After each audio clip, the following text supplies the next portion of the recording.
Surprise, everyone. It's me, Kenny Wallace, filling in for Dale Jr. on the Dale Jr. Download. Junior's on vacation, so you're stuck with me. This episode is all about Talladega, and boy, was it wild. The biggest wreck in Talladega history. We're going to talk about that and more on the Dale Jr. Download, starting right now. The following is a production of Dirty Mo Media. Welcome back, everybody, to the Dirty Mo studio. And Andrew, I just want to let you know I was very, very excited about this moment. Oh, yeah? I'm honored. I'm humbled, so I shaved. Can you tell I shaved up? I think so, yeah. Yeah, you look great. I did too. Just for you. Yeah, right. Big day for me. So thank you for having me here. And listen, we're going to get right to it. Dale Jr., if you would have told me he would be turning 50 years old this Thursday, I would have never believed it. Can you believe he's of that age now? I don't know. He's an old man. Mm-hmm. You said it. So this is also my last week on the show, too. Never. Can't lose you guys. My thoughts about Dale Jr. turning 50 years old this Thursday is I qualified real well at one of the big Charlotte races. And I was feeling really good about myself. And I'm standing on top of a trailer. And this is Dale Jr.'s first Cup race. And he lays down a really good lap, and he qualifies. And at this time, I'm feeling like he's 12 years old. He's so young. And it was like the complete Charlotte Motor Speedway rushed to his garage area. And at that moment, I thought to myself, Dale Jr. has arrived. And that was, I think about that, and here he is 50. Are you kidding me? It's insane. What do you think he's up to right now this week? Where's he at, in Florida? I don't know where. Honestly, I don't know. He's out of town, but not quite sure. What? And he's been talking about this 50th birthday for a while, but I don't know, 50, that's a big number. You got to go all out, right? I would think Amy has something in store for him. But also I'm thinking Junior's got his glasses on and he's scrolling his cell phone. Absolutely. Yeah, that's definitely happening. Yeah. And he's probably wondering, he's probably just checking everything out until the party comes. And I know he can party. I'm hoping he parties. You think he will? He keeps saying I'm not doing a big party. I'm like, something's gonna happen. Something's gonna happen, and he's gonna go hard for sure. All it takes is for one drink to go down good. So if his belly is feeling good, hey, everybody that's listening, remember your friend goes, "Oh, come on, let's go out," and you're like, "No," but all it takes is that one drink to just go down good. Kenny, we actually have a caller. We've got someone calling in. That never happens. Yeah. We have a caller? We've got a caller on the show. Should we bring him up? Is it Junior? Go ahead, it's not caller. Junior. Let's see. Who is it? Oh, my. Hey, I would usually say, go ahead, caller. You're on the air. Kenny Schrader, are you kidding me? You're amazed that I was talked through how to get connected, weren't you? Not my job. That's Andrew and Dalton's job. Everybody here, I see you. You look good. Where are you talking to me from? In the shop, getting ready to hop on the motorcycle and head to I-70 to the high-limit sprint car race tonight. So are we riding the trike or the two-wheeler? One of the bikes. One of the bikes. No trike tonight. No trike. Haven't By made myself, so taking the bike. All right, Kenny. Listen, you and I have been friends our whole life, and I got to tell you this story. Listen to this story, partner. Dale Jr. and Mike Davis, they call me, and they said, all right, Herman, Dirty Mo Media is getting bigger. It's expanding, and we need something in the Midwest, and that Kenny Wallace show's doing pretty good. How about we start collaborating, but we need a little help? I'm like, okay, what's that help? They said, call Kenny Schrader up, and we want you two to start a show.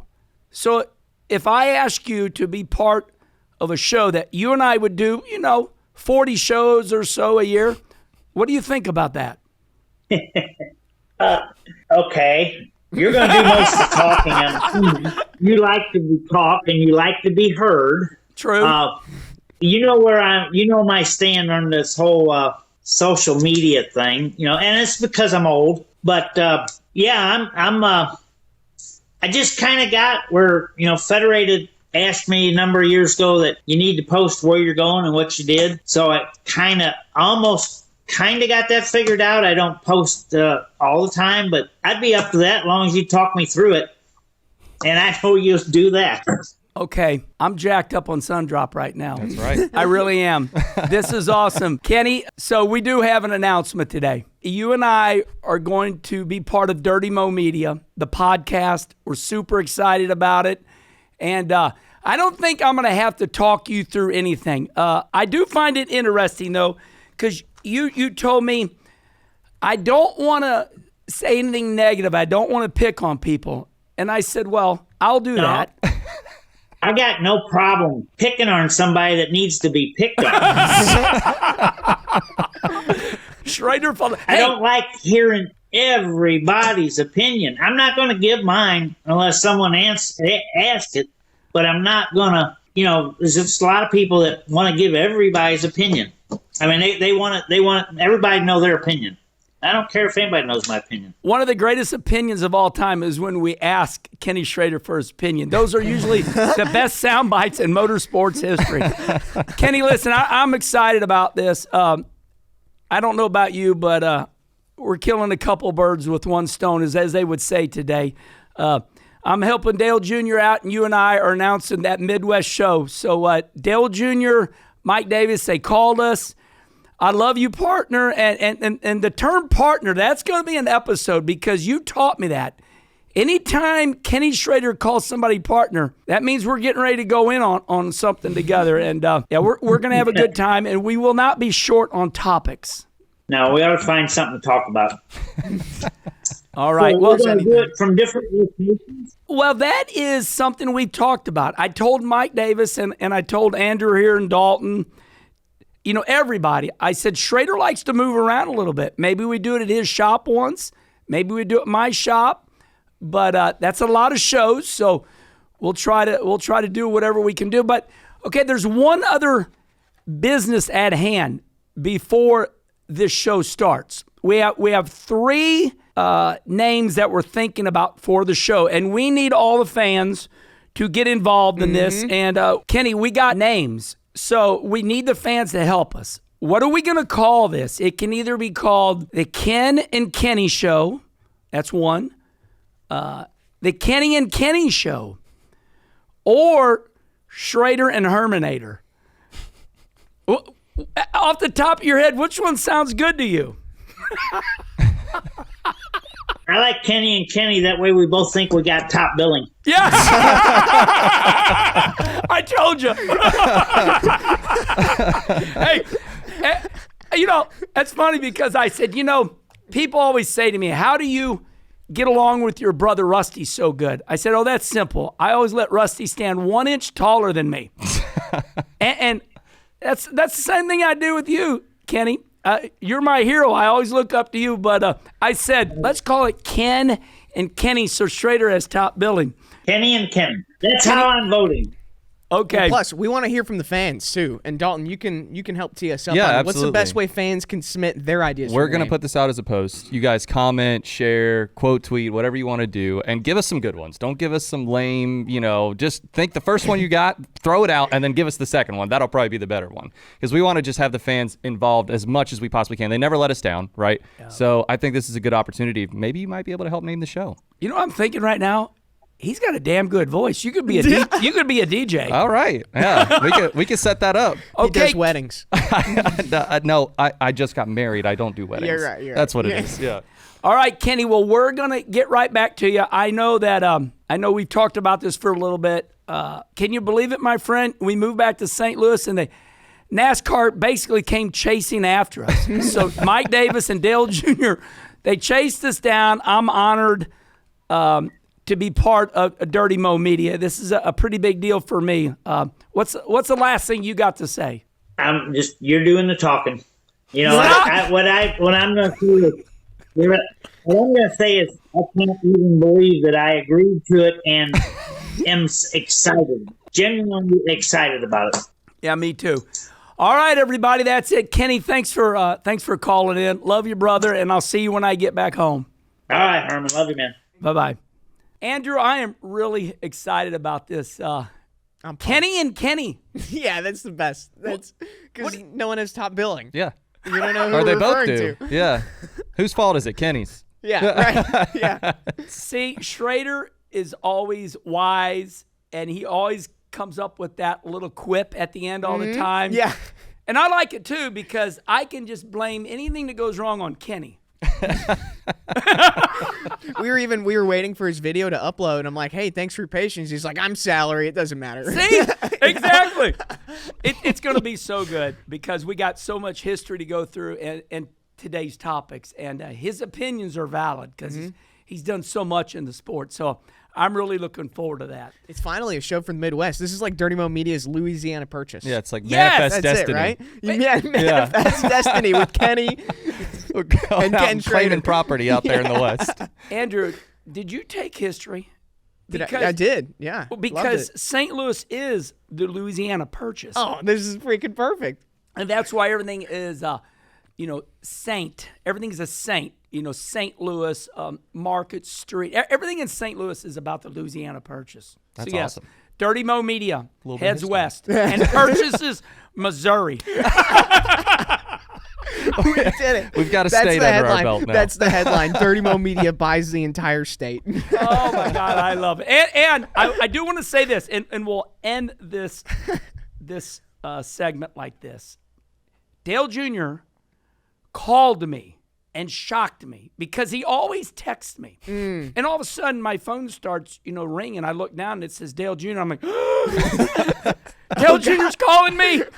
Let me brush my hair. I got to shave. Yeah, I got to I shave. gotta shave. I got to shave. and he's got Mike Davis. It's a hands-free call. And right away, Junior's like, what's your plan with that show you're doing? I'm like, oh, man, we're just screwing off. Kenny Wallace show, Coffee with Kenny. Well, damn it. I told Mike Davis we need to get together. How'd I do? That impression's If I pretty close spot my on. eyes, he's here in the room with me. That's damn yeah. That's good. Damn it. Damn it, Kenny. Mike, I told you we need to get Herman involved in this deal. So I'm excited, and we are going to collaborate. And I am excited to be part of y'all team. And you said earlier today that you were in the Rockies when you got that phone call, right? Good segue. Look at that. Nice, man. How was Hey, the trip? hey, don't leave How me was hanging. the trip? Oh, sorry, missed that. Yeah, I am, Kim and myself, my wife Kim, we went to the Canadian Rockies. The chance of a lifetime, 9-day trip. Ooh. At 61 years old, I said, I better start doing something now because I feel like I've been inside the garage area my whole life. Never came up for air. And so I'm doing this deal where I'm traveling the world now. In January, I'm going to Italy. Oh, Yeah. where in Italy? I don't know. Wherever it takes him. Right. Yeah. Hey, and Kim's not going. So I'm going with my dear friend John Scatoni. Scatoni! Hey, Hey. Scatoni. He's got a family over It's there. perfect. They talk Exactly. like this. Yeah. So John Scatoni's a dear friend of mine. He's got family over there. We're going to go 7 or 9 days. I said, listen, got to go to the Vatican. Yeah. We're going to stop at Ferrari. We can rent a race car and run it on their road course. Heck yeah. We're gonna That's awesome. badass. We're going to stop at Lamborghini. We're going to the Vatican. We're going to do it all. You need to do Pompeii. What's that? It's like the volcano eruption that basically preserved this town. Unbelievable. Yeah. I'm laughing because I'm so redneck. Pompeii, I thought that stuff you burn or something. What car manufacturer is that? And we're going to stop at Iceland on the way back because Oh. I guess you go right by it or something. Beautiful. I've never been, but I've seen pictures. It's beautiful. Yeah. So my vacation, our vacation in the Canadian Rockies, I said it just kind of centered my soul. It really makes you realize how small we are. Yeah. Oh my gosh. It's like I had to wipe my eyes. The paintings, of course, it's not a painting. I mean, Lake Louise, the Fairmont Chateau, beautiful hotel. It's like, this is real. And you're there, and you're like, am I looking at a painting? This is God's creation. Absolutely. Yeah. And then we get on the train. We got on the train for 2 days, and that was awesome. We ended up in Vancouver, and just everything up there in the Northwest is a painting. It's real, but I'm fresh. I'm back, guys. That's awesome, dude. You seem love it. relaxed. We couldn't be happier to have you. So is this slow down? Like, you've been in the garage, you haven't come up for air. Is this coming up for air and slowing down and taking these types of trips like new for you in life? Like, was this kind of the first trip that you've done that's like this? Yes, 110%. Because I was, it's a deal where I live by Clint Eastwood now. I mean, this started not a year ago. Don't let the old man in. And they always say, if you're going to travel, do it while you can walk. Yeah, Absolutely. That's helpful. It is helpful. Get some good shoes. But yeah, this is planned. And, they always say the best laid plans in life are the ones that are not planned. But you got to kind of plan these things. So we did a really good job. And Kim was ready to come back. First vacation ever where Kim said, I'm ready to go home. Only because it was 9 days. Yeah, it's a long time. Yeah, 7's a long time. So, yeah, I don't know. But it was good for me. Well, good, man. All right. Listen, enough of my vacation. I'm glad you asked about it, though. Me too. Yeah. Talladega. Oh, my God. There's a lot to talk about here. This race was unbelievable. As it went on, it was like, okay, we got a typical Talladega race. The first stage is won by Buescher, and I'm thinking, oh, my God, here we go again. Surprise. Somebody not in the playoffs wins a stage. And I'm thinking, Buescher once again takes stage points away. All right, so then we roll on. And the second stage, here comes the big wreck. Right? One of the first. Yeah, one of the two. Yeah, coming to the checkered. Blaney actually Blaney wrecked and got stage points. Man, and when he hits at super speedway tracks, he hits hard. He hits a ton. Blaney, every time, I'm like, gosh, I wince every time I watch him hit the wall. I don't know what it is about him at those racetracks, but they're hard hits for sure. Did NASCAR get this right with these stage racing? Because would they have wrecked? I mean, they were acting like that was the end of the race. Yeah, no, they wouldn't have. I mean, that circumstance absolutely played into why they wrecked, right? Definitely brought up the excitement of, if nothing else, Because these points are so important. Even just, we're talking about Blaney. He got 6 points or something like that for crossing the line where he did. Like, that could come into play next weekend at the Roval. Absolutely. Yeah. So you're scrapping for everything. Yeah, I'm not so sure about people going, I wished it was like the old days. I don't like this stage race. And I'm like, if it would have been the old days, we'd all just went right across. Well, we wouldn't be in this situation. But still, the dynamic of, oh, my gosh, I got to go, and then they wreck out. And so the aftermath of that is right. I know where you're going with this. Okay, so, that takes Chastain out of the race too. Yeah. So we got Blaney out of the race, Chastain out of the race, and by the way, Alex just rolls on. Unscathed. So we go to they let everybody's okay. We come out of the infield care center, and one of the reporters goes, tell us all about it, Ryan.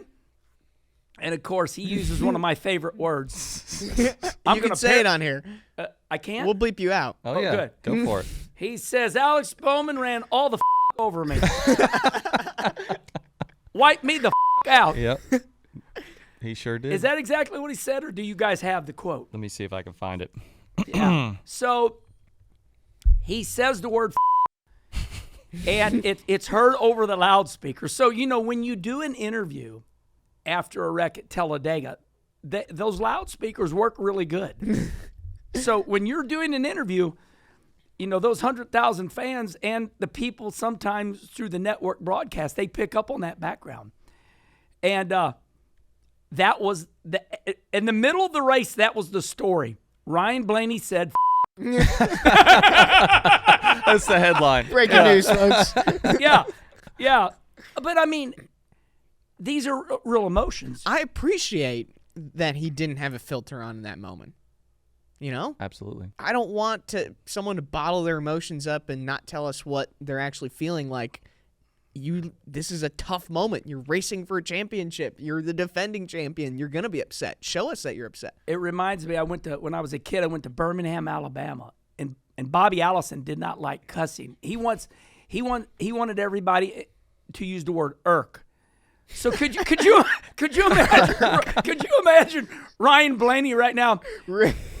He wrecked the irk out of me. It really irks me. Yeah, that's it. So let's use Bobby Allison's phrase. I am so disappointed in Alex Bowman. He really irked me. Just don't work. No. In my vocabulary. That irks me. The word irk irks me. Yeah, you get irked by irk. Yeah. Yeah. So all right. That was a big moment. And while we're on this subject, we got to talk about Dale Jr. So Jr. basically loses the championship. Yeah. Because he says in an interview. Yeah. What was that phrase? Well, let me get that phrase exactly right. So Dale Jr. says, the interviewer back in the day, he goes, oh my gosh, you've tied your father, the great Dale Sr. And Dale Jr. says, I ain't in my ditty. And that was it. They fined him $25,000, I believe, and 25 points. 25 points, yeah. And there's a thought, Mike Davis and myself talked about this, that cost Dale Jr. maybe the championship. So, I mean, listen, it seems like Talladega brings the cussing out of everybody. I mean, remember Tony Stewart's big rant back in the day? Let's run a figure 8 around this place. I don't think we're wrecking enough cars. Yeah, that's right. That was hilarious because Tony went into like acting mode. You know, he kind of had a real serious face, and Tony Stewart is like, "Hey, let's wreck all the cars we can wreck, okay? Let's try to. Oh, by the way, let's run around the track backwards. Yeah. Remember that? Yeah. We'll split half the field. We'll run half one way, half the other. All right, I got a question for you now, since we're on this topic. Yeah. If you can recall the most angry you've ever been during an interview, you know, the most frustrated, like one of these type moments. Oh yes. Oh yes. I mean, I wanted to mother everybody. I mean, and here it's no secret. I am a cusser. I cuss like a sailor. Here, I'm going to tell you something. This is funny. We just told Kenny he could cuss on the show, and that yeah, just I'm all excited now something. because I know you're going to bleep me out. Okay. Here, but I'll slow up. So I stayed at my mom's house last night.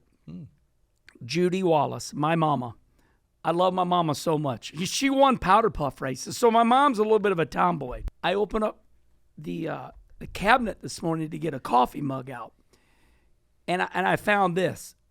It was a coffee mug, and it said, "A wise woman once said, F this," and she lived happily ever after.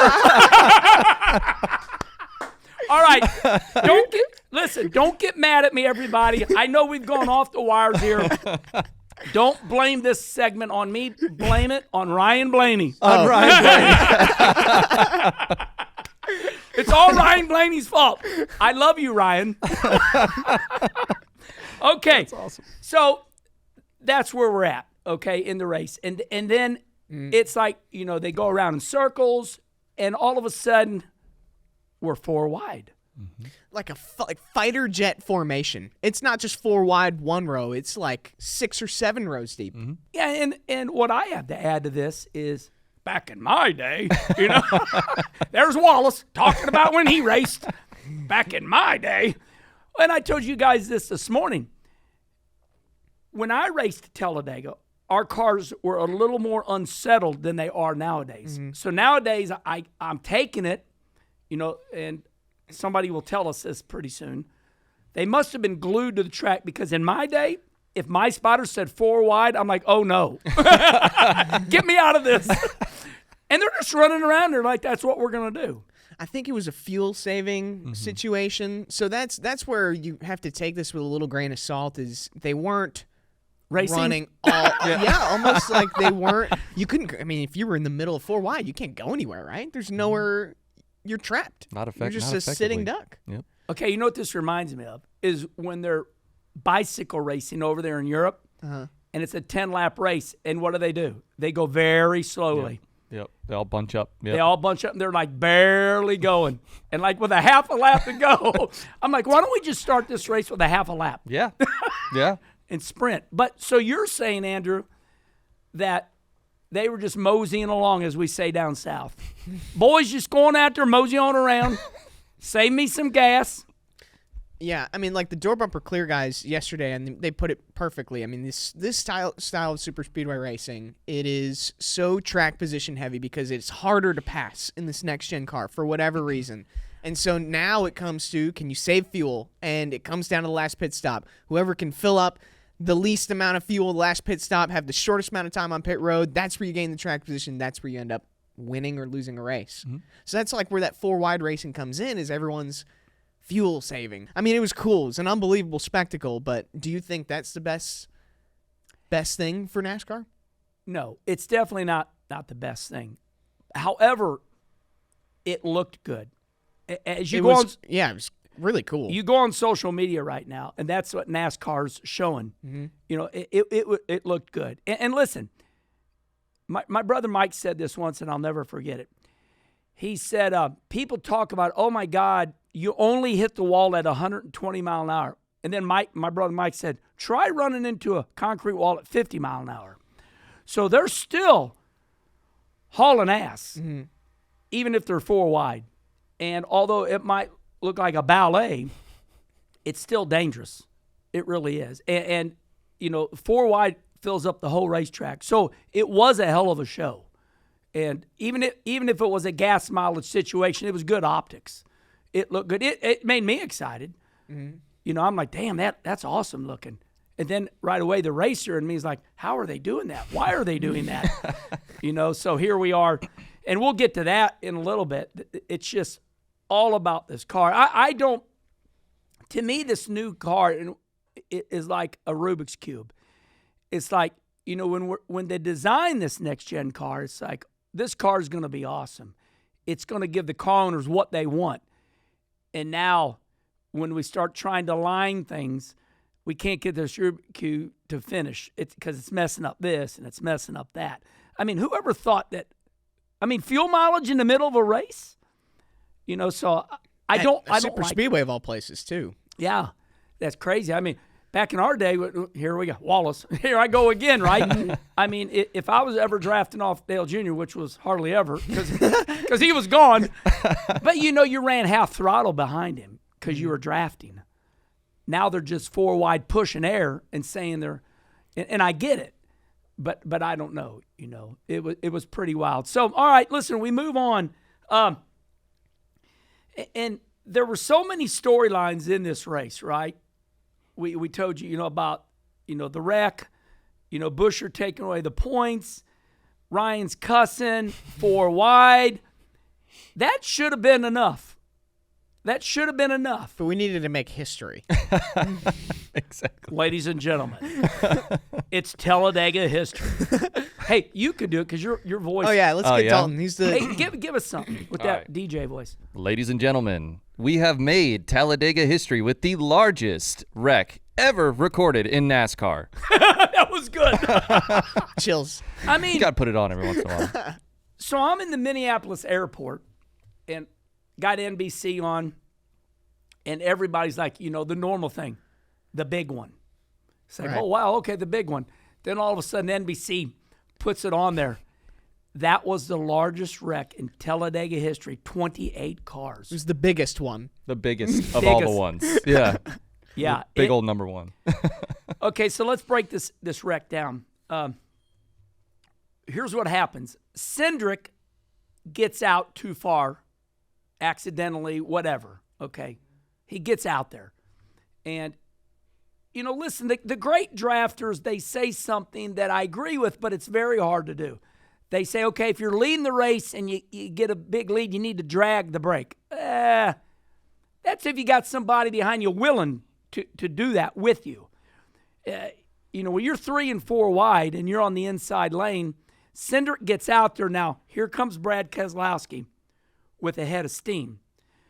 Now, Brad says, I'm going to ease up to him, all right? And that was Brad's idea. I'm going to ease up to him. I'm going to pop him in the butt, and we're going to roll on. Except Joey Logano is looking through Brad Keselowski's rear glass. So when you're drafting like that, you don't see, all you see is the windshield, through your windshield, through that guy's glass. You don't see anything. Now, you might go, oh, we should be coming up on Cindric. And then all of a sudden, it stopped. So it becomes an according effect. Brad wants to bump Cindric, but now Joey Logano and the whole field is just piling in. And everyone wants to blame Brad. It's like, man, he had 2 people behind him shoving him into the 2. I mean, we've seen Brad make a couple questionable bumps before. I think that's a given. But I don't put this one on him. I really don't. And I think that's why we had to break that down and explain to everybody, Brad's intention was to just kind of pop him a little bit, roll on. But, Joey can't see, Briscoe can't see. And that's where we're at nowadays, is we're just literally bumper to bumper. And I'm going to trust the guy in front of me. And we all learned that. Remember that drafting that NASCAR outlawed, where we found out we could go 10 mile an hour faster if we mated each other? Remember that? Locking bumpers. Yep. 10 years ago? Tandem. Tandem. Yep. Yeah, thank you, Andrew. You're much smarter than me. I still got that Missouri. I'm over here going, I'm over here saying, getting 2 cars mated. I wish that ended up being the phrase. It should have been. Yeah. It would have made headlines a little bit they're awkward. mating out on the track right now. Yeah. SVG would have said, hello, mate. Yeah, exactly. He'd be right at home. Here I am behind you. So they got experience doing that tandem drafting. Andrew, you're right on that. So nowadays, when you do this, you're like, oh, I've done this before in that tandem. I can't see anything, but I'm going to trust this guy in front of me. All right, moving on. We wiped the whole field out. I mean, do it one more time. The largest wreck ever at Talladega. Yeah. 28 cars. Okay. So we always had a wreck, and anybody that fired their motor up could fire their motor up and roll on back. And you're like, the spotter's going, okay, I think we're going to need a right front fender. He's got a left front flat, and everybody's getting ready, right? Here's the problem. Now, I'm going to exaggerate a little bit, but I'm going to make my point. 28 cars are stuck in the grass. And this whole DVP thing, what's that stand for again? Damaged vehicle policy. Jeez. So now, I'm going to just start like this. Did you go on X and did you see the video from Joey Logano's car? I did. Yes, it was like the same thing that happened. What was he yelling at the guy earlier this year? Last year? It was like the same deal. He's yelling at the workers to help him get going, right? So because the new next-gen car, the tires go flat, now the car's on the ground. It cannot go. Mm-hmm. And the DVP, listen, there is a complete policy out about flat tires. And you want me to read it to you? Yes. So NASCAR sent this to me last week when I was asking for clarification on Josh Berry, which if you remember, he spun on lap 1 of the race, and they ended up, basically deeming that he was a damaged car and that they weren't going to tow him back, and his race was over. So towed him to the middle of the infield with the fans. Yeah. He's just sitting out. He's like, I'm with the fans Josh, right now. hang out here for a minute. Yeah. So it says, if your vehicle has anything more than slight or minor damage and you are unable to drive it back to pit road, then the track service official will communicate to the driver and you will be out due to a DVP accident. So, if that's the rule, what do we do on Sunday? Because that is like the opposite of the rule. You know what Sterling Marlin would say? He'd say, a man ought to be able to spin out. So nowadays, if you spin out, you're certainly going to flatten a tire with these low-profile tires. Exactly, right. Now the car is sitting on the ground. So we have a 28-car wreck, and Joey Logano's in-car camera, he's screaming through his helmet, pick me up, get me going. I mean, it's like a Mad Max movie where there's only 1 gallon of gas left in the world, and everybody's fighting over that. You know those movies? I don't know if you ever saw those movies. Yeah, I know exactly what you're talking about. And so the whole field wants to be towed in. And in front of Joey Logano's in-car camera is Noah Gragson just obliterating his motor. Banging it off the chip. Just trying to, yeah. He's trying to get his car out of the grass. And guess whose car they picked up pretty much first? The number 9. Yep. Hey, facts are facts. It just is what it is. Yep. Okay. Elton Sawyer is a dear friend of mine. We raced in the Busch Series together. It's the Xfinity Series, everybody, but same series. I don't think Elton and everybody at NASCAR. This is what I'm talking about, the Rubik's Cube. Now we got guys that spin out, and now you're kidding me. This is the perfect storm. The tow truck driver picks up Chase Elliott, our most popular driver, after Dale Jr. retired. But I mean, this is bad optics. And Elton is going, oh my gosh, could you please just picked up somebody else? I mean, what is your thoughts? What do you guys think about picking up the most popular driver like almost first? Yeah, optically you're right. It's not a good look, especially when you have other guys just sitting there like even someone like Noah, right? And he's trying all his might to get out, right? So I don't think there were enough tow trucks in the state of Alabama to get all those cars Correct. out. Yeah. So yeah, I totally agree with what you're saying. I'm mostly just confused on why are we now towing cars back to pit road, and now you can work on it, and then even this is another thing we were talking about this on some of our other shows this week, but NASCAR lifted the red and we go under yellow, but the field stays still. The pace car and the field doesn't move, but then all the wrecked cars are now back in their pit stalls and they can start working on the damage. Okay. So that's another element that I'm just confused. This whole thing just seems so backwards to me. I don't want to put you on the spot and make you read it all, but there is way more to that DVP flat tire deal. And just because I think it's a little funny, okay, NASCAR is like, okay, people are having flat tires. They can't get back. Let's create rules. We're going to create rules when the cars can't go. Just read a couple of those lines now because there's way more to that. Yeah. So this is the Flat Tire Recovery Program. It says this program was put into place for vehicles not being able to make it back to pit road under their own power due to a flat tire or tires. It was never intended to tow damaged vehicles on DVP back to pit road. And you could argue every car in that crash was a damaged vehicle. I mean, it was in the biggest one. Mm-hmm. It was in the biggest crash in history. And if you keep on reading, it literally states, if you have a left rear flat, here's what we do. If both front tires are flat, here's what we do.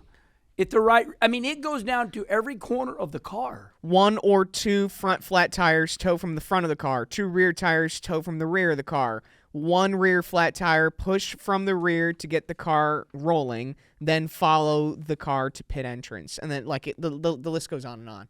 This is crazy. But they have these situations mapped out for every possible scenario. And by the way, this is nothing new. This has been in place since, it says Auto Club 2022. And they wrote that at the end so you would not combat them. And we've seen this since the beginning of this car. But I'm thinking they're so smart, they're going to fix this. And that's something that they said is, after the Josh Berry incident, at least, we're going to evaluate this over the offseason. Oh. Now, it seemed like the offseason was 6 days in between races because all of a sudden we've got a new procedure, it seems like, on how to handle this type of situation. But, yeah, that's the biggest question mark is just, I guess, communication from NASCAR. If you're going to change the procedure, I would just be curious to know that you are doing that. God's got a sense of humor for sure because he's like, oh, you're going to wait to the offseason? Well, how about 28 cars? They're going to wreck it, and you got to figure that out. I want to give a disclaimer because I know NASCAR's watching right now. We know this. I love NASCAR. Yeah, and it made me who I am, and I'm the biggest fan of NASCAR, so much to where people always say, oh, Wallace is employed by NASCAR. But, boys, we got to fix this, and I'm just being honest. And I know that they know it. But for the fans' sake, for everybody out there, we all know it. But, here we are at the end of the year, and it's still not fixed. And it could determine a championship. Could. Say this happens at Phoenix. Someone spins, gets a little bit of damage. Are you going to park them on the DVP? Put them in the campground. Which, by the way, for the record, I'm glad they towed these cars back to pit road and let them change tires and let them continue racing. Like, it was confusing to figure out what was going on, but this was better than parking Josh Berry a week ago. Absolutely. So if this is the direction they go, I think I'm on board with it. I think you need to fix the next-gen car in terms of it not being able to run on flat tires, but I feel like if this is the direction we're going, I'm a fan of it. Let's end this little flat tire like this. Out of all, this is my thought. Mm-hmm. Out of everything that's wrong with the next-gen car, we've been through where it catches on fire. We fix that. Seems like it. Safety's much improved. Mm-hmm. To me, this is the problem that is going to be the Mac Daddy. How are they going to fix this? Because, the geometry is already made for that low-profile tire. See, that's one of the biggest problems. That tire is such a low profile. If that thing had a little bit bigger circumference, we wouldn't be in this situation, is my opinion. But it's a cool-looking tire, though. And then when the tire goes flat, now we're sitting, on the bottom of the race car. So I think this is going to be a hard one to fix. It's going to be interesting winter, and I know that NASCAR's looking at it right now. But it could be a deal where this could be the biggest redesign of the next gen. I just don't see us going forward with a man spinning out, have a flat tire, and can't go. All right. Yeah. Are we done with that? I think so. I think we've covered it. As Larry Mack Reynolds said, I think we beat that like a dead horse. Hey, everybody, I want to talk to you a little bit about safety culture. You may know Safety Culture's logo from Shane Van Gisbergen's car, but Safety Culture is more than just a sponsor. It's also the workplace operations tool for the Trackhouse Racing team. And what does that actually mean? Well, the team uses Safety Culture's app to manage everything from pre-race inspections on the car to assembly checks, and they even do some of their training on the app. Every race team has an incredible amount of individuals that maybe don't even travel to the racetrack, work back at the shop, that are a big part of the success of that race team, preparing cars, getting them ready to go to the racetrack and run these races and try to win checkered flags and ultimately championships. No matter what you're trying to achieve, no one has time to waste. From construction sites to factory floors, Safety Culture is designed to drive improvements not just in safety, but broadly across quality and efficiency too. Are you ready to put your workplace in the pole position? Well, head to safetyculture.com/SVG. Non-playoff drivers. So now the race gets on rolling, and we all know by now, that Ricky Stenhouse wins again on the super speedways, but that is awesome. We love Ricky. But now he's the third driver that is shocking the playoff system. Let's go through this. We got Chris Buescher, Watkins Glen, Ross Chastain, who won Kansas, and now Ricky Stenhouse. Yeah, Talladega. That's 3 of 5. That is more than 50% of these playoff races have been won by non-playoff drivers. And these drivers are not even in the playoffs. No. Yeah, it's not like they got eliminated and then won after they got eliminated. Like, all 3 of these guys did not even make that 16 field. And you go back to the stage points. Stage 1 was won by Chris Buescher. So why are all these guys that aren't in the playoffs hauling ass now? What's that about? I think they've been good all season. It's just we've had so many wild card winners. I mean, think about if Harrison Burton didn't win, if Austin Cindric didn't win. I think even Alex Bowman won from outside of the top 16. These guys would be playoff drivers. And we are we have 18 different winners now, and the record is 19. Do you guys see another different winner coming soon? I mean, you've got a road course coming up this weekend, the Roval, which is kind of a wild card. A.J. Allmendinger won this last year, so you could very likely see the 19th this weekend. SVG's in the field. I think there's a couple other ringers too, so it's not just A.J. Like there's a good chance that someone else wins. By God, it's a great year. We are setting records 19 different winners, maybe. The biggest No, we're wreck in calling it. Talladega history. We got this is surprising to me, but I think it also leads to the point that this is how competitive it is. field. You're not lying when you say, okay, we're dropping the green flag, and we usually start every time I look at it, it's 38, 39 cars. It's easy to say that we got 25 cars that can win. Everybody always goes, man, this is really competitive. There's 25 cars that can win on any given day. Well, that's true. Sometimes that's an exaggeration, but it's not an exaggeration nowadays. You think Kyle Busch wins the race? Oh, my Lord. By the way, he got hung out to Oh, dry man, on he the did. last lap. Nobody went with him. We should have put that on our sheet. That is a topic. Absolutely. That poor guy. Who's with me? Okay, how many championships has he won? 2? Yes. He's got 2. Okay, I'm kind of a Saturday Night Live fan. When people always say, hey, Wallace, tell us a joke. I'm like, look, man, I don't have jokes. It don't work like that. I make fun of people, okay? Yeah. So here's Kyle Busch, poor guy. He's like, man, I'm a 2-time champ. I'm going to pull out, and I know they're all going to go with me because I'm the man. Nope. I mean, he goes from 4th position? Where did he knows? finish? 20 or something. Let me find it. It was big. It was way back. He even said, I think over radio, and I might be paraphrasing here, but he was like, these guys are idiots. How else are we going to get to the front and win if you don't follow me? Basically, like he was like, that's your chance, to hop out of line. But no, we'll just stay in line and wait to see what happens. 19th. 19th. He goes.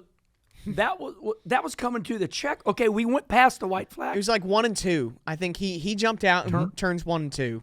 Which, I mean, is that too early of a move at Talladega?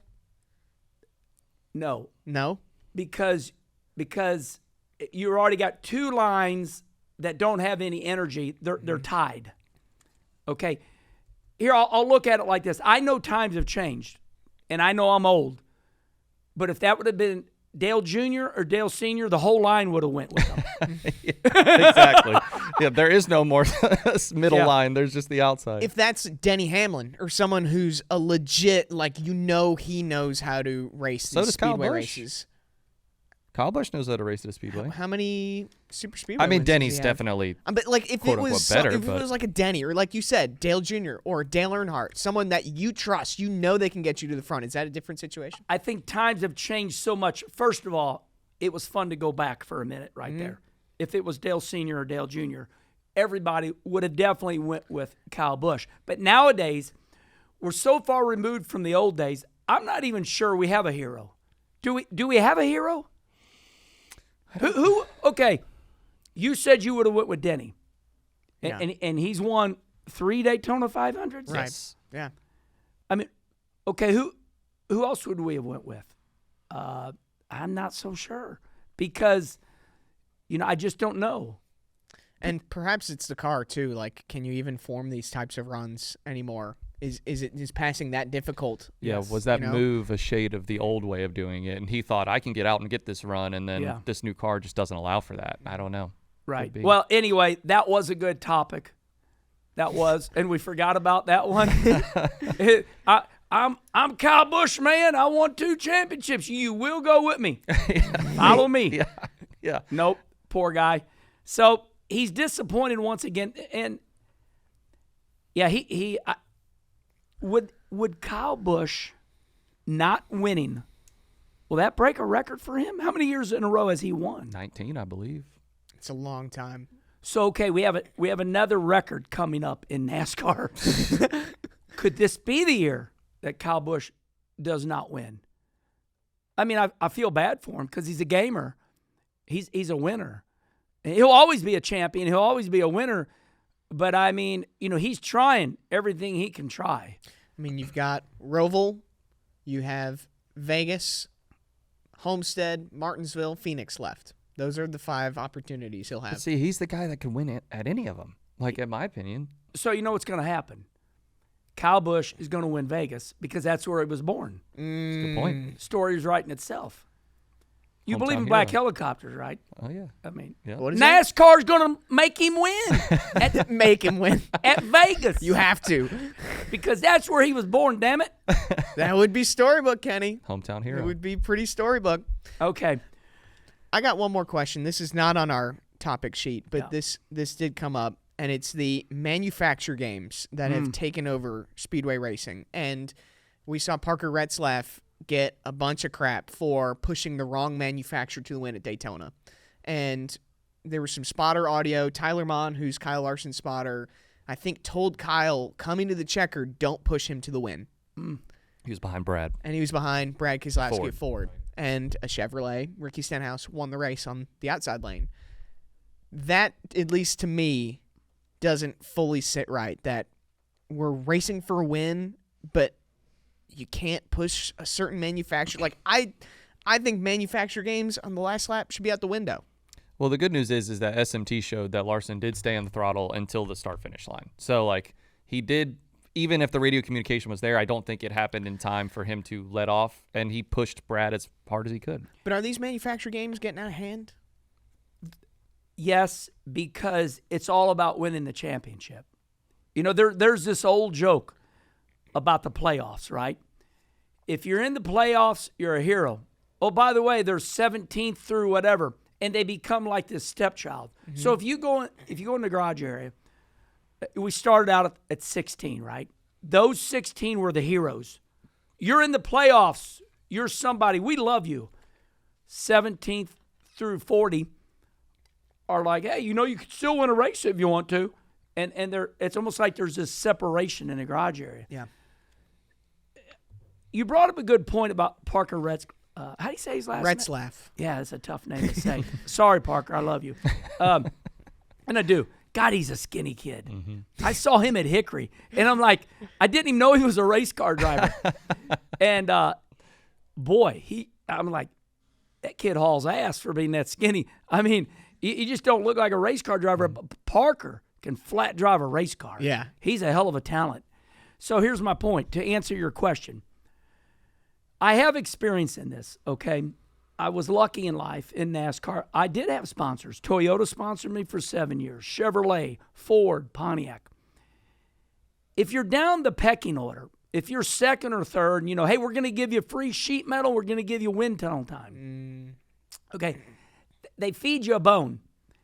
And now all of a sudden they come over the radio and they want you to do something. And if you do it, so if Parker would have done what they wanted him to do, all that would have happened, I'm telling you, all that would have happened, they would have said, hey, man, you're part of the team. We love you. And they'd have gave him a hug.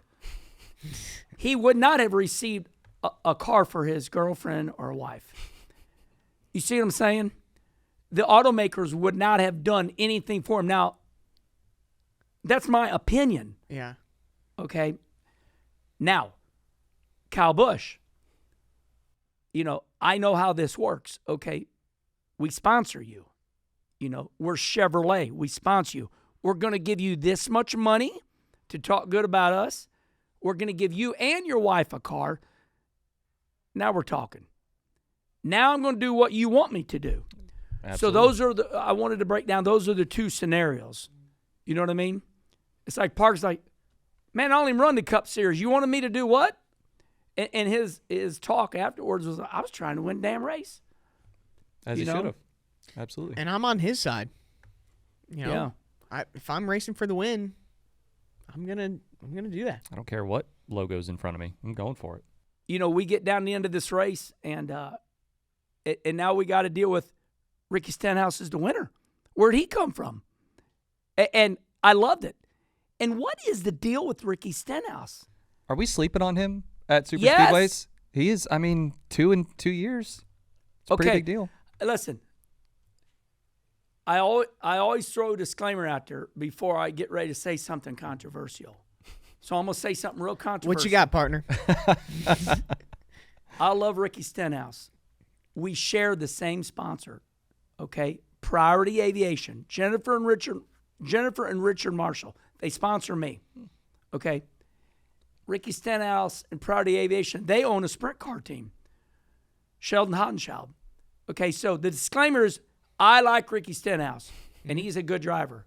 However, and when I see Ricky, or when we talk to Ricky, I think people give up on Ricky. I think they give up on him. And here's my Saturday Night Live skit. Oh, Ricky Stenhouse, he just can't win. Oh, he won. Ricky is gifted by God. Just when you count him out, he wins. At the super speedways, Especially. he's absolutely a player. But this season, at least to me, he's been quieter. And it was to your point. As soon as he gets real quiet, you kind of forget that he's a player. He comes in and strikes. And I'll go even more controversial. As soon as everybody gets ready to talk bad about Ricky Stenhouse, he wins. And I'm going to throw another one out there. Nobody talks bad about SVG winning all the road course races. Nobody talks bad about A.J. Allmendinger winning all the road course races. Okay, look, if I told you two, we're going to hire a cup driver, and he's going to win, but he's only going to win at these racetracks, would you hire him? Yes. Yes. Absolutely. He's going to win. Andrew, I'm not convinced by your smirk. Well, who are my other options? Oh, jeez. Boy, you two are divided. Yeah. It happens tends to a be lot. that way. Happens Yeah. a lot. And this is no shade at Ricky because, like he said, and I think to his credit, people give him a hard time a lot of the times about him racing too aggressive at the speedways, causing the big ones, the big crashes. But this seemed like a very non-controversial win from him. No, he did a great job. And I mean, people say the same thing about Brad, like we were talking about earlier, but he's got a bunch of wins at super speedways. So to that point, if you wreck somebody and you win, listen, the Earnhardts made that famous. I remember there it was, my man Junior knocking the hell out of that cue ball-headed fool. remember Junior, Todd Bodine? yes. Yes. Popped him out of the way. So I think our sport went from knock him out of the way, I need to win this race, to where he shunted me. Now we are in a society where he hit me. He should have never done that. It seemed like the old days were the rugged days. They always say, if you're going to knock me out of the way, you better win, or you better get away from me. So Ricky upsets people, but then he usually goes on to the win. I can see Andrew is not committed on this. I don't know. I mean, he's got 4 career wins, and Oh, that's all? I want to say so, right? Seems like Think he's won so. 20 to me. He was a terror But- in the Busch Series for but sure. he's won a Daytona 500. I think he's won 2 Daytonas, 2 Talladegas. Is that right? He's got 2 and 2. He only won the Daytona 500. Yeah. Yeah. Just a little And he won race. that last year. Yes. It This on year the- was it William Byron. Byron won, and then because Stenhouse won on the Monday last year. Is that because of my age that I married both years together? Why do I think Ricky Stenhouse won the Daytona 500 this year? Because I'm old?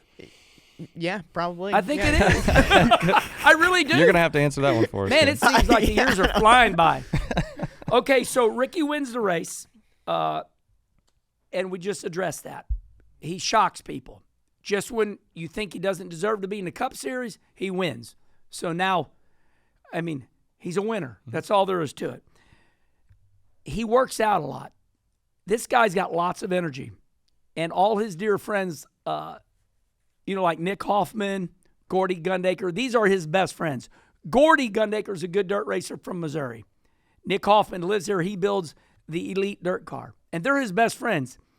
And they say his nickname is Slick Rick because he always looks good. He was on American Ninja Warrior, wasn't he? Oh, yeah. Yeah. So Ricky Stenhouse's nickname. So Gordy on X goes, Slick Rick won again. So he gets out of the car. His hair looks really good. As it always does. Lots of hair. Looks good. And he works out. Okay, so good drivers do win. They have lots of energy. Now he's got it all covered. And now we think he's going to fly up. We think he's going to go up to the flag stand and grab the flag. No. Not at all. Jungle Jim. He American Ninja Warriored himself up to the top of that catch fence. It's crazy. He goes to the flag stand so he can walk from the flag stand over to the Fence. fence, which is 30 No, feet in the air. I think he climbed the fence first, climbed over the fence, then hopped over to the flag stand, and then did that little railing Yeah, that slide Indiana all the Jones way down move the where he, railing. slid down the ladder. Whatever it was, the path was quite incredible. And then here's the part that shocked me. I was waiting for the interview on Big Time TV, and I'm waiting for him to go, well, and he's not even out of breath. So he's good looking. He wins the race. He becomes Jungle Jim, and he still can go more. It's got to be tough to be Ricky. I'm going to wrap it up like this. Ricky Stenhouse is a badass. Let's look at these these standings. Who wants to do that? Our announcer? Let's get At the top, we get have the William PA. Byron, who has advanced to the next round. Via points. Via points. So they're off to a good start. Then you got the usual suspects of Christopher Bell, Kyle Larson, Denny Hamlin, who ended up having a good day. that Didn't crash, look like, that big That's crash. another conversation. Can we Yes, stop right absolutely. there? Let's Until do it. Ricky calls? Absolutely. I'm going to serve it up to you two. I've got a stat here, too. So the point standings before and after lap 185, Denny was minus 17. Then the big crash biggest one. happens, and he is plus 30. Okay, let me A ask 47-point swing. Let me ask one question before I serve it up. How get it. many wins does Denny have this year? 2, 3? 3 or 4, I think. Okay, okay. I'll take a shortcut. Denny's a winner. Yeah. He's got multiple wins this year. So, the question is that strategy, and he finally admitted, I believe, on Actions Detrimental, or there was a picture. It was on X, and he's talking to Michael Jordan, and he comments on X, just the simple 2 words: strategy worked. Mm-hmm. I think there was a time after the race, Denny's like, "Oh, we had front end damage." I'm like, "Come on, man."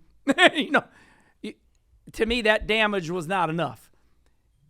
So his strategy, because he admitted it on X, was to let them wreck. And they wrecked. Is that a good strategy? It's risky. I mean, he tried something similar at Atlanta, and he barely made the next round. I said then that he was 1 wreck away from looking like the smartest guy on the track. And at Talladega, he looked like the smartest guy on the track in a way. I mean, other than the winner, right? So Denny Hamlin is plus 30 going into the Roval, right? Mm-hmm. I mean, hypothetically, you don't got to be perfect.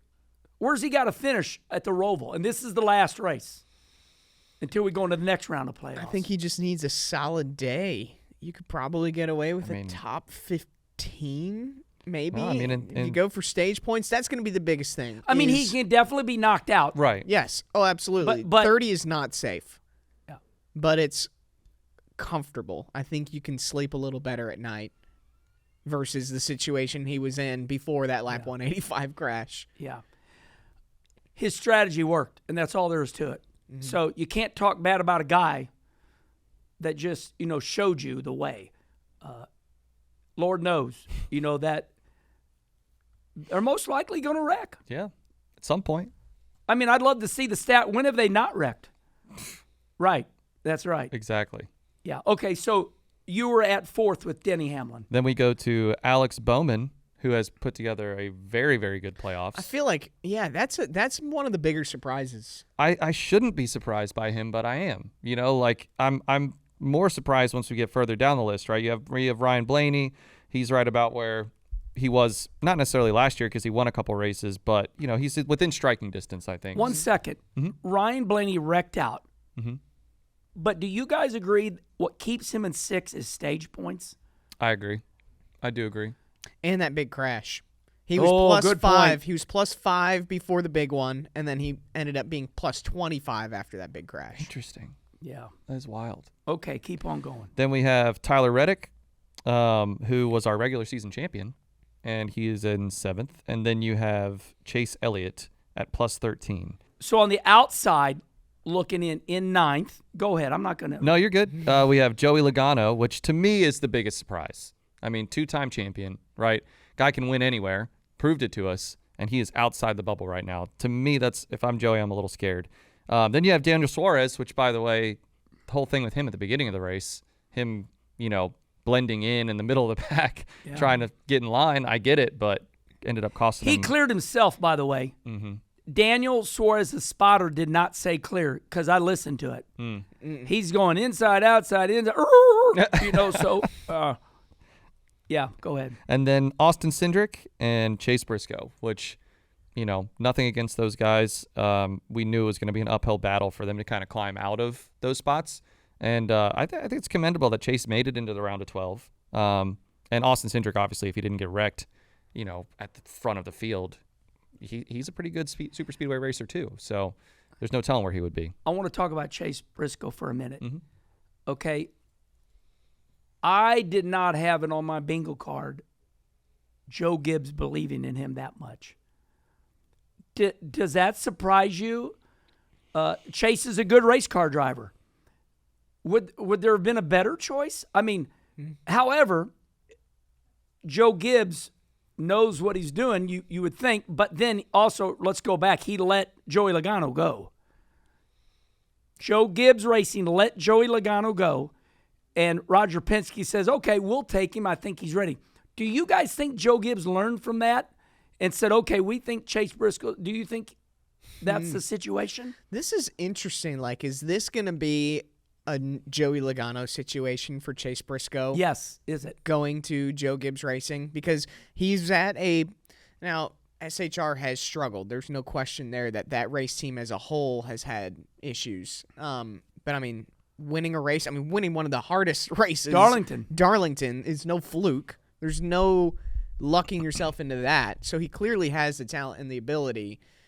Yeah, I don't know. When you're talking about other options, I'm trying to think off the top of my head who would have been a better choice, and I'm not sure if I can think of one. I'm laughing to myself because if there was a hidden camera, like a looking live, when Chase Briscoe wins Darlington and they show you Joe Gibbs, he's probably doing Ric Flair. Woo! Yeah, exactly. We got a good one. Yep. I'm looking good now, boys. Everybody's like, So, yeah. All right, there it is, everybody. That's the top 12. And just a reminder that the Roval, this is it. So, man, I'll tell you what, NASCAR designed this crazy.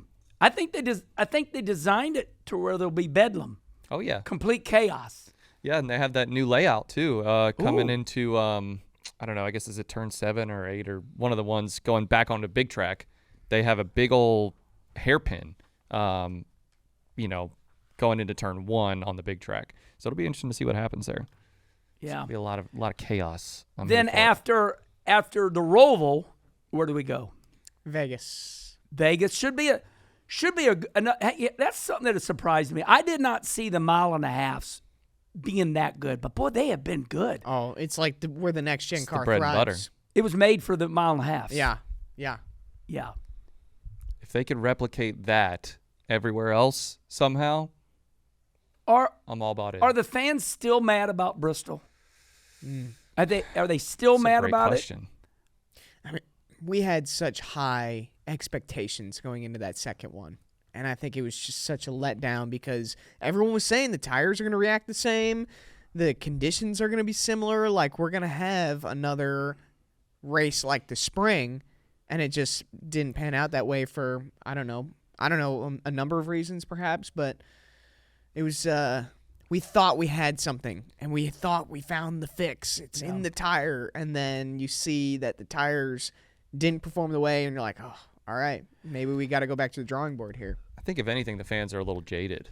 I think they just kind of, like, Bristol came and went and they were mad. And then, like, you have this Talladega thing, right, with the DVP and the 4 wide saving fuel. And it's like, well, here's another thing to kind of react to. So it's like you're knocking dominoes down one by one. I don't think that Bristol is still it's probably in the back of their mind. It's not in the front of their mind. What do you think? Well, I want to let's do this real quick, and I'm going to give you my opinion on that.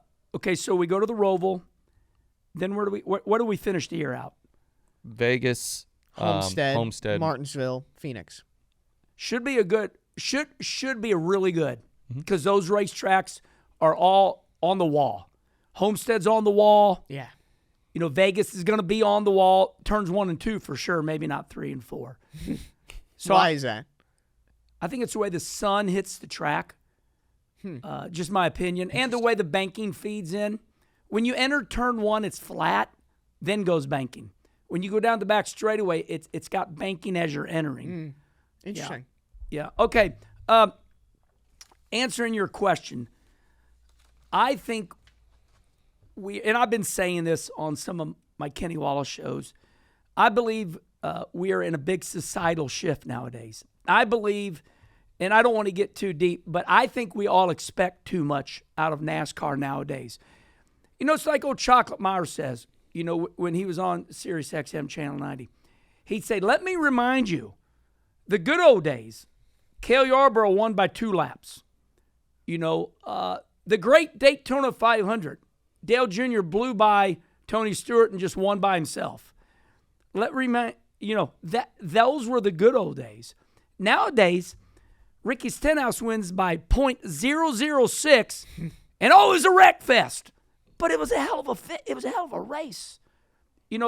So I think we have a big societal shift, meaning that, oh my God, snowmobiles are doing backflips now.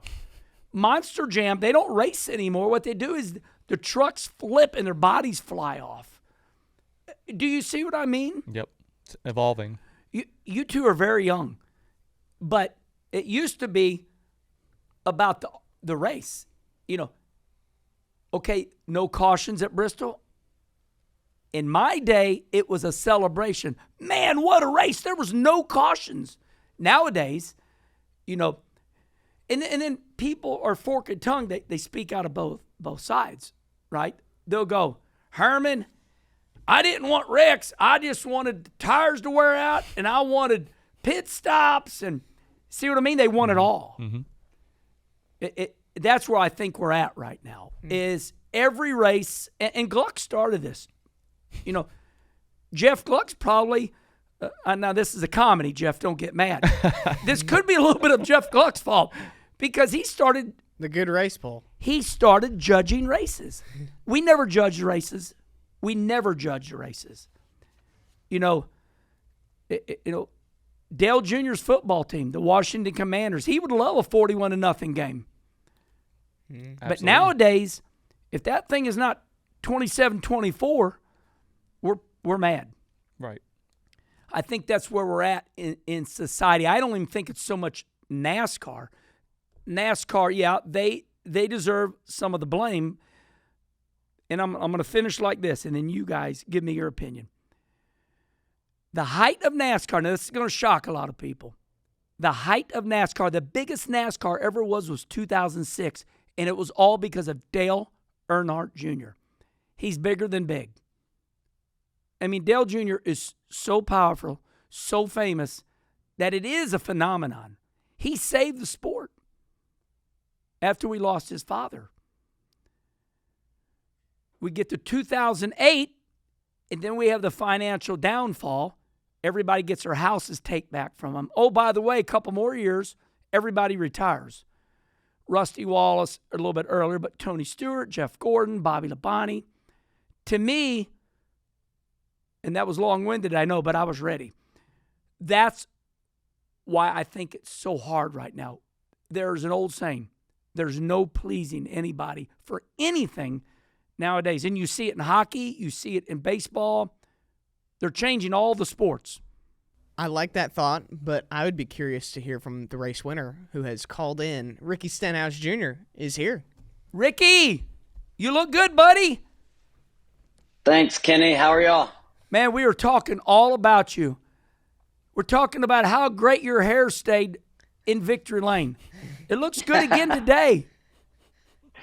Yeah, I try and look my best. My wife keeps me in tip-top shape. She makes sure I don't look bad leaving the house.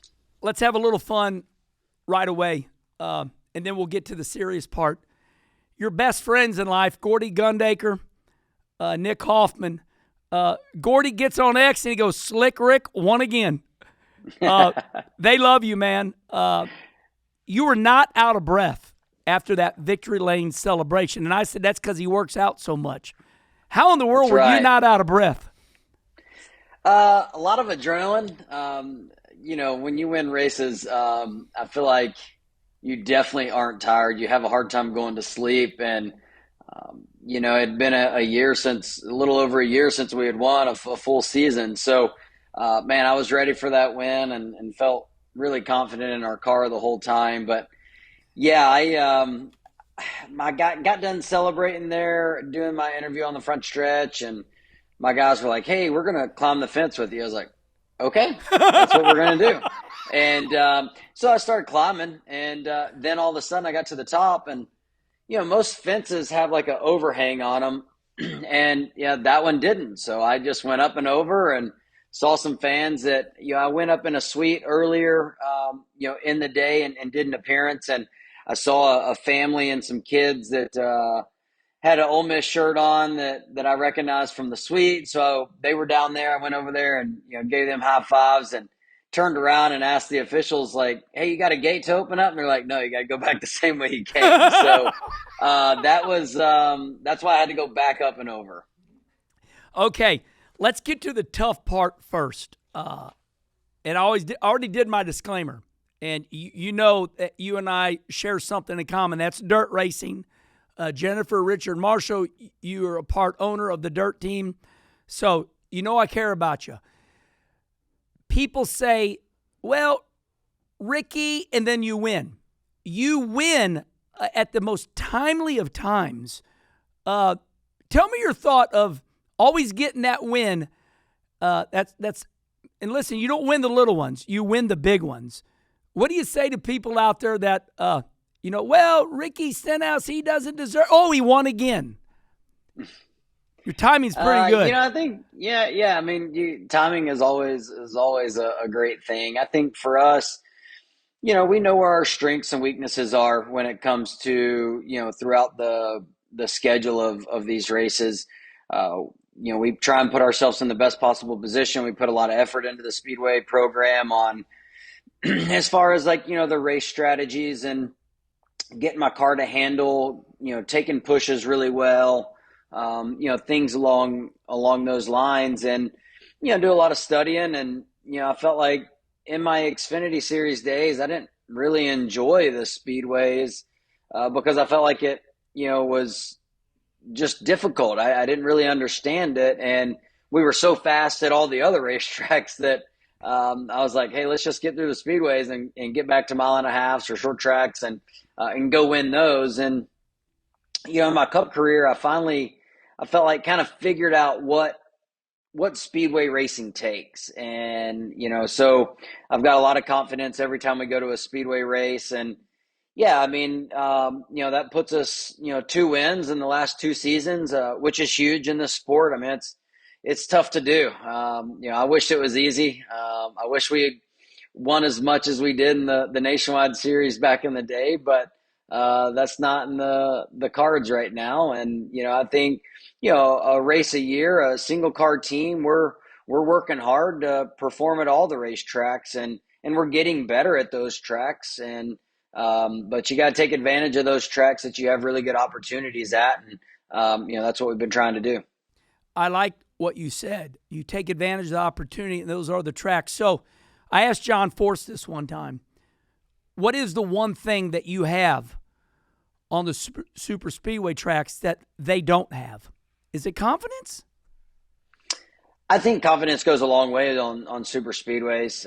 Was hanging out with Larson last night, and he said he was probably more excited than I was because he finished. I think he got a second top 10 on the speedway. He said, and got a top 5 or whatever. So, I think he might not have a lot of confidence going into a speedway race, and I would say for a long time, I felt like I was capable of getting good finishes, but I didn't know what it took to win until we won our first race at Talladega back in 2017. And then all of a sudden we, followed that up with another win at Daytona, like 8 races later. So I feel like that brought a lot of confidence. And then, obviously win the Daytona 500, put yourselves in position at multiple races, I've finished second a couple times, close to winning races, by inches. And so, yeah, I think confidence goes a long ways, but I think there's, other aspects of speedway racing that it takes to be good at. And you got to have a good handling car that can take pushes. I think we sacrifice a little bit of speed for a little bit of handling, and that allows me to go do the things that I need to do with, side drafting and, how to play with the throttle and, keep those guys, kind of hooked up to my back bumper. So there's still a lot that goes into it. It's not just hold it wide open and see what happens. Your friend, Kyle Larson, as we know, is one of the bravest souls there are, like you. But NBC caught him on the, on his radio after a near wreck going down the back straightaway 4 wide. And Kyle Larson said that was the most nerve-wracking, that he said that was enough. So what is your thought on that race at Talladega? What was it different than all the other ones we've seen? We've seen more 4 wide than ever. Was Kyle right? Was it too much? I don't know about too much. But it's been a long time since we've been 4 wide for that long, and not had any issues. We had issues when we were 2 wide, because we're saving fuel, and this is nothing new. It's not like it's a new car, whatever gen we're in, next car, gen. yeah, whatever it is. Yeah. Like we were saving fuel with our old cars. We just did it in a single file line around the top, and a lot of people complained about that. Now people are complaining that, we're saving fuel a lot of these races, but at least we're 4 wide. That's got to account for something, at least some cool pictures. But it was wild, when Tab, my spotter, came over the radio and said, "Hey, y'all are 4 wide." Or I think he told me it was 4 wide, like 2 or 3 rows behind me. And at that moment, we were still 3. And then all of a sudden, I had 2 lines in my mirror, and I was trying to block both so that my line would stay 3 wide. I eventually failed, and we ran around 4 wide for a long time. And I actually felt pretty comfortable doing that. I was the second lane up from the bottom, so there was still 2 lanes on the outside of me. But Talladega is a lot wider than Daytona. 3 wide at Daytona feels tight. 4 wide at Talladega actually felt like we had a little bit more room if somebody wanted to make it 5, I guess. Let's end like this, Ricky. You mentioned it. You're a single car team. We know a win is big. What don't the fans, or what don't I know? What does that win do for your team? What are some things that we don't know that helps your team with that big win? Well, I mean, coming with, wins is, in this sport is, just a lot of opportunities that you need to take advantage of. And, I felt like I did a really good job of that in my team after the 500. Just not saying no to really anything, jumping on, this podcast, or, I got 2 or 3 more lined up today, and, just taking advantage of that, telling the story of our team, single car team, not a ton of employees. It takes every single one of them to do what we do. And, we got great partners that have been in this program a long time with this Kroger Racing, program. And we had the Colgate Palmolive car, at Talladega, and we got, a different one every weekend. We got a lot of great partners that are in this program. And so, to be able to showcase, their products and their support of our team, but also, looking ahead to, the rest of the season, but also, going into the off season. It's been a long time. I've never won one, this late in the season. So I'm interested to kind of see how that kind of trickles into the off season, carry that momentum into February, and try to, always trying to land more sponsorship. It takes dollars to do what we do, and, wins always help that. Here all along, I thought you were going to say we get to put a new banner in the shop. Well, that too. Ricky, thanks so much for being on Dale Jr. Download. Junior's out on vacation, so the Herminators. Thanks for filling in for him. Yeah, buddy. All right. Hey, big win. There he is. Slick Rick wins the big That's one. right. See Thank you you. later, Ricky. See ya. The NASCAR lawsuits. The story's a week old, but we have something new. People are at least talking now. Michael Jordan, he shows up at Talladega, and I didn't know what to think. I thought, is he going to show up there or not? I thought maybe he wouldn't, but he did. So here's what I think is a nice quote. So Jordan Bianchi, before the race, Michael Jordan says, and this is quote, we want a fair deal, but this wasn't fair. I didn't just file it for me. It's for everyone. So let's just talk about that. I mean, Front Row and, 2311, they're the only two that go into this. Do you believe Michael Jordan? Did they do this for the whole sport? Or do you think there's, and I'll even expand, do you think there's car owners right now going, all right, he did what we can't do? We got a lot of answers last week. We had the Jeffrey Kessler, the lawyer for 2311 and FRM, on DJD Reloaded, and Jeff and Jordan did an emergency podcast of their own on the teardown, and there were a lot of questions like that answered. I mean, I think even Jordan said anonymously, someone said they had the guts to do something that I didn't do. So I do think, and when you have someone like Michael Jordan saying something like that, like that's a big, big deal. So I think his words are carrying a lot of weight right now. There's always, how much money does that guy make? So, listen, Air Jordan, the movie, I watched it. It's a good one. Oh, my God, it's so good. Yeah. And at the end of the movie, the movie's over and the things are rolling, and it says to this day, Michael Jordan is earning over $40 million because of his swoosh being on those shoes. So here's a guy that's got $40 million rolling in. I think he's the only one out of all the owners. I know Roger Penske's extremely wealthy, but Roger, listen, that's a whole different deal. He's got dealerships and, A and B, Pennzoil gives him oil for his dealerships. I mean, if he were to go about that, if Roger Penske would have done it, it really would have messed a lot of things up, because Roger Penske's whole line of business is connected to racing. And he has said that. That's not me. I think Michael was the one to go after this. Number one, he has the money. He has the knowledge from, the NBA. That's my opinion. But I want to talk about something that surprised me a little bit. For all the fans that I hate NASCAR, some of them are upset. They want to hate on NASCAR, but they don't want to kill NASCAR. They just want the right to complain about NASCAR. And some of these fans, a large portion, is like, why are they doing that? Do you all see what I see out there in social media, where some fans are upset? Absolutely. That, they went after them. Yeah, all the time.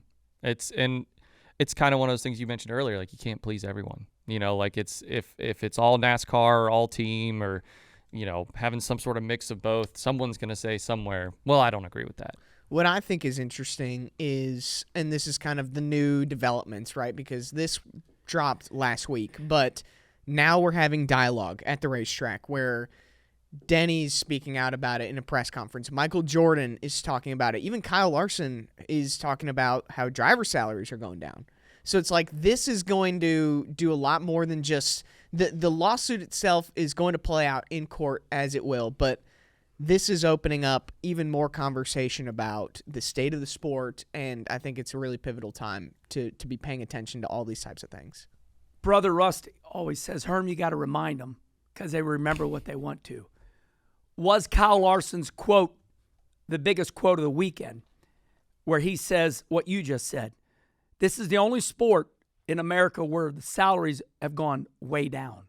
I had Kyle Larson on Kenny Conversation, and he says there's drivers out there that cannot pay, for their disability insurance. I mean, it's a known fact that there are some really good Cup drivers out there making $250,000 a year, which is good money in the real world. But when you're cheating death, which you are, man, 39 races a year.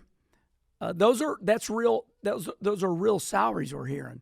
So, Kyle Larson, was that the quote of the weekend, or what was the quote of the weekend? Certainly one of them. I mean, that I feel like we have not talked about in a while is driver salaries, and it's not public knowledge even. So to have him, a very big name right now in the sport, you could say he's a championship favorite, he's a champion, to come out and start talking about that, I think is pretty significant. I think the honorable mention for quote of the weekend goes to Ryan Blaney. Yeah, right. But no, I think Michael's words just rings a little bit louder. There were a lot of big quotes that came out of Talladega. You bring up a good point. Of course, we just read Michael Jordan's quote. You get the quote from Kyle Larson. Mm-hmm. This is the only sport where salaries have gone down. You get the Ryan Blaney fun-loving quote. Some people don't think it was. I think it's better than punching something. Absolutely. The F word is much better than breaking your knuckles. And we've seen that. We've seen that. I filled in for Kyle Petty because he punched the side of his truck. I filled in for Kyle Petty at Bristol because he broke his hand because he was so mad. That's wild. So that's awesome. Man, that's it. Talladega. I mean, does it ever disappoint? I always look forward to Talladega weekend. I don't think so. I think we've got some figuring out to do with the next gen and some of the fuel saving and the ability to pass. But, I mean, those are the ones that, I get texts from friends who don't watch NASCAR, but they watch Talladega. They watch Daytona. I mean, it's one of the only car package or not, it's still an iconic crown jewel racetrack. Yeah. It's one of the only tracks that has a song after it. That's right. It's a big deal. Gosh, Ronnie Bouchard. If you go back, it's called NASCAR Goes Country. It's an 8-track, and all the drivers. Ronnie Bouchard. We need another one of those. Current Cup field. Oh, man. We really do. That would be something. Wouldn't that be awesome? Who do you think all, would play all ball? We want, all we want here at Dirty Mo Media is we want 2%. Right now, we're announcing. Okay, I'm joking, everybody. Okay, but hold on. Back then, it was NASCAR Goes Country. What about now? Is it NASCAR Goes Rockin', NASCAR Goes Mark the Kid Martin. Hey. Yeah, Gucci Mane, album. baby. Mane. Gucci Mane. You soft as toilet paper. I never thought in my life I'd hear that come out of Mark Martin. You soft as toilet paper. He is so Excuse funny. me? Come again? Yeah, what? Yeah. So NASCAR Goes Rap Country. album. I think Nashville's where it's happening. I think we keep it there in that genre. Absolutely. That was maybe 40 years ago. It was in the 70s. 1975. Who's our best singer in NASCAR Ooh, boy. besides me? Yeah. Who do you think would do it? Just looking at our Well, we know playoff Denny standings will. here. Yes, All right, Denny so would. we'll sign Denny up, Tyler Reddick. Reddick, Oh, Noah Graxton. He'll do Braxton. anything. He's Noah. awesome. 100%. Cindric. I bet you would do Cindric it. would. You think? I think he would. Yeah, Yeah. maybe Bell. You think Bell would do it? He would All have right. fun. The bigger I think bet so. is Blaney, Blaney. Bubba. Blaney. Yep. Delta Dawn, what's that flower you have on? All right, I started it. There we go. So, all right. We'll get it written. NASCAR Goes Country. To show you that we're going to put our money where our mouth is, all three of us are going to sing 6 seconds. Oh, You go. Just give me 6 seconds of something. I got to think of a good song. I'll do for, it. I'll you go- start. you start us off. because we were just at Talladega. Yes. and I'm an Eric Church fan. Yes. Go ahead. Talladega, boys raised Yep. up, whiskey in your glass. And then it's here's to, what is it? turn it up, Turning up and slowing Slowing down. down. Cars that go real fast. Kenny, I want to hear you sing. We give me were some. Grandpa, tell me about the good old days. That's good. Sometimes it feels like Talladega's gone crazy. All right. We embarrassed ourselves. So you all, Dick Trickle said it best. I'm amongst friends. So we don't embarrass ourselves. Yeah. Absolutely. Yeah. Sometimes I forget people listen to this podcast. There is an audience out there. There is an Yeah. audience. All right. It's time for the white flag. As I say, white flag's in the air. What do you guys got? Well, the teardown with Jordan Bianchi and Jeff Gluck dropped right after Talladega. Absolutely. It's like the best post-race coverage I think we can get on Dirty Mo Media. That's why they call it the teardown. And they had a lot to say about all the different things that went down. Yeah, then you had Actions Detrimental with Denny Hamlin come out, and he had quite a lot to say. I think a lot of people were waiting on, his comments on 2311 lawsuit, his strategy during the race, right? So They had a wheel of topics. They literally had a spinning wheel. And they just spun the wheel, and whatever spun. it landed on, that's what we're going to talk about. I'm Gotta see laughing it. because the ideas just keep on coming. Yes, absolutely. Door Bumper Clear. I was actually the fill-in host How was for that that? show yesterday. It was a lot of fun. It was good to be back on DBC. Came out unscathed. Yes, They didn't I rag you too survived hard? it. But Brett, Freddie, TJ, they all had strong opinions, especially about the towing situation, the lifting the red, going under yellow. So there was a lot of good hot takes from that show. Yeah, and then on Wednesday, we are going to have Speed Street. I wore my Speed Street shirt for that. Connor Daly and Chase Holden. They bring it every week. I love listening to that show. If you haven't listened to it yet, go give it a listen. Yeah, and then Dale is going to interview his business partner, Blake Cook. That's tomorrow's show, and that's a really good one. I mean, Blake basically tells a story. I had to pitch my company idea to Dale Jr.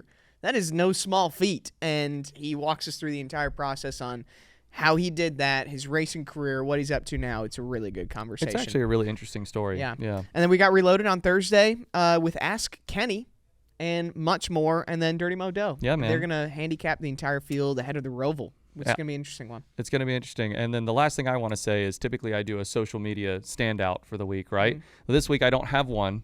I have a bunch, and it is everybody's support for the Hurricane Helene relief. I got a text last night from Colby, and she's one of our producers and content people here, and she said that Cletus McFarland, he put out a link for people to donate, and it was at like $500,000 before our show. Well, they just reached $1 million in relief for this. So everybody out there on social media, keep supporting us. We are thinking of the people in Florida right now in the path of Hurricane Milton. Be safe. Get out if you need to get out, and we will be here for you to help in any way that we can, for sure. I want to say this. I'm honored. I was scared to death to fill in for Dale Jr. He's a great man. He's done so much for this sport. I love you all. We're happy to have you, Kenny. I had so much fun. And when I was asked to do this, I was nervous for 5 days. And I had such a good time. So thank you, Dale Jr., for calling me and asking me. Thank you, Mike Davis. Of course, you all are the best. This is a great format to sit down and talk to you two. Thank you guys so much. Absolutely, man. It was a pleasure. All right, everybody. That's it. The Dale Jr. download. That's all about Talladega. And we'll see if they take us up on the NASCAR Goes Country. Until the next Dale Jr. download, we'll see you next time.